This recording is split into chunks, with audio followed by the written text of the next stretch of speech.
Ahora me voy a enfocar en Inglaterra. Vamos a hablar un poco de Inglaterra. Y ahora yo voy a introducir un concepto que va a ser el departamento de psicología futbolera. Y voy a mirar a la cámara fijamente, algo que debo haber hecho una sola vez en todo el stream, para decir el departamento de psicología futbolera. Bien, un concepto bien bacano, loco. Y básicamente lo que yo quiero hacer con esto es básicamente introducir este concepto de departamento de psicología futbolera, como vamos a agarrar en este caso una selección, porque evidentemente estamos hablando del mundial, y nos vamos a poner a desarrollar un poquito el diagnóstico, los síntomas y las consecuencias que tienen estos muchachos. Pero hablemos de Inglaterra. Inglaterra llega con el siguiente diagnóstico. Le vamos a diagnosticar desperdicio de potencial crítico. Para básicamente que tengan una poca idea de lo que les estoy diciendo, les voy a comentar los síntomas. Como si yo fuera acá el doctor, básicamente. Inglaterra es nuestro paciente a analizar, ya los estamos diagnosticando. Y ahora les vamos a señalar los síntomas. Los síntomas de estos muchachos son los siguientes. A partir de este lamentable diagnóstico que les hemos hecho, de desperdicio de potencial crónico, sabemos que algunos de los síntomas que da esta enfermedad es tener un plantel lleno de estrellas y top mundiales. Comienzan haciendo un gran torneo, sin importar cuál sea, arrancan muy bien, tienen mucha fe, parece que van a llegar lejos, llegan a las instancias finales con posibilidades reales, prácticamente la mayoría de la gente los ve como favoritos, y terminan fracasando estrepitosamente y de una forma decepcionante y totalmente ridícula.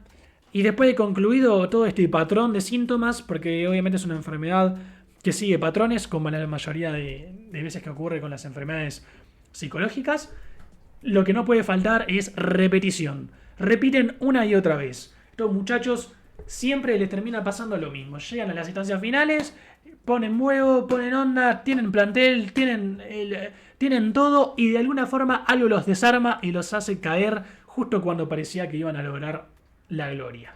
Y las consecuencias que podemos notar también de básicamente padecer esta enfermedad futbolera son pánico en los momentos importantes, que probablemente sea una de las razones que provoque estas caídas. El temor a cruzarse un grande, porque la verdad que a Inglaterra le cuesta eso de enfrentarse a selecciones en grandes momentos o con mucha historia.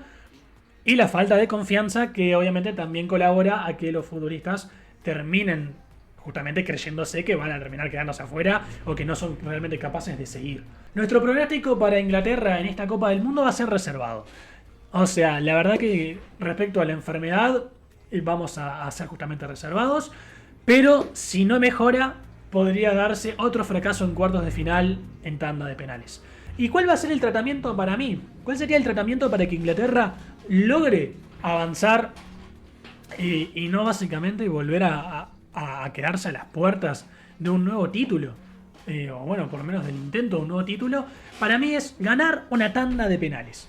Y para eso les voy a repasar un poquito la historia de Inglaterra en las tandas de penaltis. Y básicamente en los últimos 30, 40 años más o menos, que es lo que vamos a estar comentando, tenemos que Inglaterra, desde que comenzó a perder tandas de penaltis allá en el 90, en la Copa del Mundo, que lo hizo justamente en este caso con Alemania, llegó hasta las semifinales del torneo, tuvo una seguidilla de derrotas muy jodidas. Se vinieron otras 5 derrotas consecutivas en penales, que fueron contra la propia Alemania nuevamente en el 96 en semifinales, o sea, 2 tandas de penaltis consecutivas afuera contra el mismo rival y en la misma instancia, en este caso de torneos distintos, lo cual incluso también podría empeorar el asunto. Luego en Argentina en el 98, solo 2 años después, vuelven a irse a penales, esta vez con Argentina, y se quedan afuera. También además tener el caso de que se quedaron afuera con Argentina previamente en el 86 es también problemático para esta gente, el tema de la selección albiceleste. Luego en el 2004 vuelven a ir a una tanda de penaltis y se enfrentan a Portugal y se quedan afuera también. Y tan solo 2 años después, en el Mundial, también en cuartos de final, se quedan afuera por penales, justamente. O sea, nuevamente un mismo rival en 2 tandas de penaltis consecutivas, tanto en Euro como en Mundial, deja fuera a Inglaterra. Y esta vez peor, porque ni siquiera logran llegar a semis, sino que esta vez se quedan apenas en cuartos, que en la Euro antes significaba la primera instancia. Y bueno, y en el Mundial en realidad tampoco es que llegara a cuartos antes de este formato del 2026 para este tipo de selecciones fuera tampoco la gran cosa. Era, bueno, pasaste de grupos y ganaste octavos. Ahora llegar a cuartos puede tener un poco más de mérito por estos playoffs que hay que pasar, pero ahí está la historia. Después, en Italia en 2012 también se quedan afuera en cuartos de final en la Eurocopa, en lo que fue un agüero que también significó quedarse afuera en la primera instancia de eliminatorias. La racha se corta, o sea, después de una racha desastrosa completamente en penaltis, se corta con Colombia. En el 2018 le ganan en octavos de final en una exhibición brutal de Pickford, pero termina valiendo poco porque luego terminan cayendo con Bélgica más adelante, entonces termina sabiendo muy a poco esta victoria por penales. Luego le ganan a Suiza en el tercer y cuarto puesto de la Nations League en 2019, un año después. Un partido con cero trascendencia que realmente no importa un carajo. O sea, literalmente a nadie le importa que Inglaterra le haya ganado ese partido a Suiza. Pero al fin y al cabo cuenta para las estadísticas. Y la última tanda de penales que jugó Inglaterra fue la final de la Eurocopa. Y la termina perdiendo en el 2021 también. Estamos hablando de 7 tandas de penales perdidas y apenas 2 ganadas de las últimas 9 que ha jugado. Y estamos hablando de que, bueno, es una selección que por lo general suele jugar tiempos extra. Con Croacia en 2018, si mal no recuerdo, jugó tiempos extra, que termina quedándose afuera, pero en realidad es una selección que ha pasado por varios momentos como estos, de ir a justamente prórrogas. Alguna que otra vez ha avanzado, pero finalmente le termina pasando de quedarse afuera. Es un equipo que le cuesta mucho en los 90 minutos lograr un buen resultado. O sea, muchas veces en los 90 minutos es un equipo que apenas aguanta el empate y la mayoría de veces la historia demuestra de que se desinfla o que logra avanzar, pero cuando la distancia no es tan impresionante.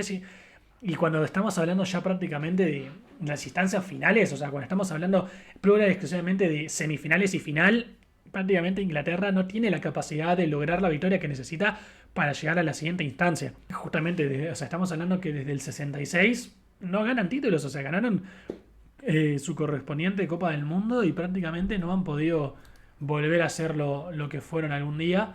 Y eso la verdad que sí que demuestra que es una selección que necesita todavía de mucho, ¿no? El Departamento de Psicología Futbolera ha decidido compartir este evento, este momento tan brutal de la selección de Inglaterra. Y básicamente esperemos que los ingleses puedan por lo menos poner huevo y ganar una tanda de penales a lo largo de la Copa del Mundo y que sirva de inflexión por fin para continuar en el torneo y llegar lejos.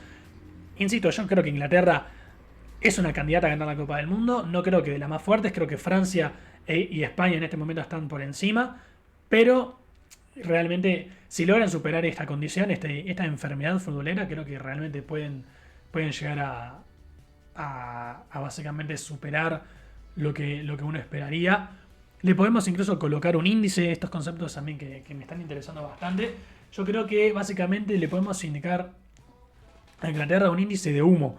Yo creo que el índice de humo de Inglaterra va a ser aproximadamente de 70. 70 de 99, si lo podemos definir. Básicamente siento que es una selección que insisto, o sea, puede llegar muy lejos, pero le vamos a poner un 70 de 99 en índice de humo, porque sinceramente creo que sí que perfectamente nos pueden vender que van a salir campeones, que arranquen increíble ganando todos los partidos por goleada, y luego vienen cuartos de final Noruega y los golea y Harry Kane falla 3 penales consecutivos y hacen el peor partido de la historia de sus vidas en la Copa del Mundo. Y bueno, les voy a dar esa calificación esperando de que sea una selección que le puede ir bien, pero donde no supere este tratamiento van a vender un poco de humo, sí.